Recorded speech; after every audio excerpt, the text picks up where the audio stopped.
unajua Mwafu alikuwa gamdosi wangu. He was my boss at Ghetto Radio. So the way we used to have a relationship, it was different. Unajua mdosi wako wangana kusomea. So I was used to Mwafu kunisomea. So when we were doing stand up, now tumefanya stand up ya kwanza. Unajua stand up ya kwanza ilikuwa Rowan and Cut 3. It was in Nairobi Cinema. When we are doing the second stand up, kulikuwa na hiyo December, we did not communicate, hatukuongea na Mwafrika. Sikuenda hata kumwambia jokes gani nafanya. As in basically I didn't tell him anything to do.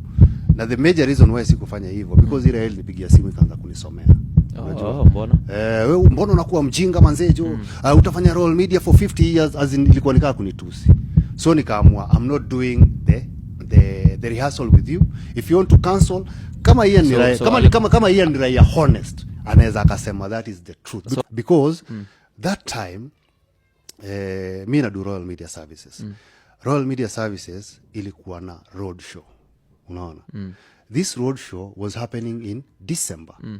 December ilikuwa ina happen from December. So nilikuwa nishaandika mistari. Kama kawaida naandika mistari tunapiga, nakuja naambia Mwafu nitapiga story hivi, naambia that's good. Nini unajua vitu za kawaida. So hiyo time nikamwambia mimi siwezi toke because niko na mboka ya kufanya. So Ray kaanza kunisomea. Kaka nikae na nitusi, sijui acha nikuambie utakaa hapo hivyo Royal Media your whole life. Yani aliniongelesha gatu mbaya. Naye mwenyewe anajua aliniongelesha mbaya. Na nikasema I'm not going to that rehearsal. Siku ya show yenyewe Ian alikuwa ananipigia simu. If Ian is honest, a honest man, because when you are a man, honesty is very important. Anaweza kuja na aseme this is the truth. Alinivutia akaniuliza story ya script. Nilimpatia tukiwa naye hapo. Andika Now from there I had made a decision that I'm not going to do Rowan and Cut with Mwafu ever again. Because mimi ni comedian. Niliingia kwa entertainment before wewe. Nimekuwa nikidu comedy my whole life. Unaona? Uwezi anza kunisomea ni kama mimi ni amateur. Nikaa nimeanza kufanya comedy juzi. Uwezi anza kunisomea. That's not how it go. That's not because mimi nilifeel too it's a big disrespect. And that's the major reason why sikuenda hiyo rehearsal. Na nilikuwa nimeamwanga tu hiyo siku hiyo show by then kuifanya, I didn't do it like willingly. Nilifanya tu because the hall was paid. But nilikuwa na feel this is rubbish because we are working as a team. My job is content creation. Mbona unakuja kukani kama nimekaa mimi mtu. I'm a father. I have boys. Unaonaga hapo hivi. Na deal nao kama wanaume. Unajua? I'm not a kid. Mimi si mtu wa kusomea. Hizo vitu za utoi. So from the time niliingia iko nini, nilifeel Mwafrika is treating me like an employee, not like someone tunafanya. Yuko rada mlitoka huko. Yuko rada tulitoka huko. Na I felt that he doesn't really get it. In order for the podcast to grow, mimi si employee wako. Unajua, I am Rapture with a free mind and thought. Unajua, whatever you believe, it is you. Unacheki? Whatever you believe, that's yours. Mimi whatever I believe, this is mine. Unaona? Na hiyo story ya kusomeana, because I thought ataacha hizo utoi. Lakini eventually nikaona the moment Imraeli alianza kusema niko na feelings, mimi nimenyamaza, nafanya podcast yangu. Wewe ndio unaongea. Unaona? Nani yako na feelings? Let's get back to the feeling part because this is very important for sewa elewe. Kuna mtu akona feelings, ni wewe uko na feelings because your feelings are based off calligraph. Unaona? If calligraph would not have reacted, you would not have reacted based on the pattern nimepatia wasi. People can go watch your show. Ilikuwa mimi Zach Ian tukibonga story ya calligraph. Hauku react. Tulikuwa kwa iko nini? This was the time to react because it is your platform. Hauku bonga. Maybe it's because you feel hauwezi address Zach, hauwezi somea Zach, unaweza nisome. I don't know the major reason, but hauku react.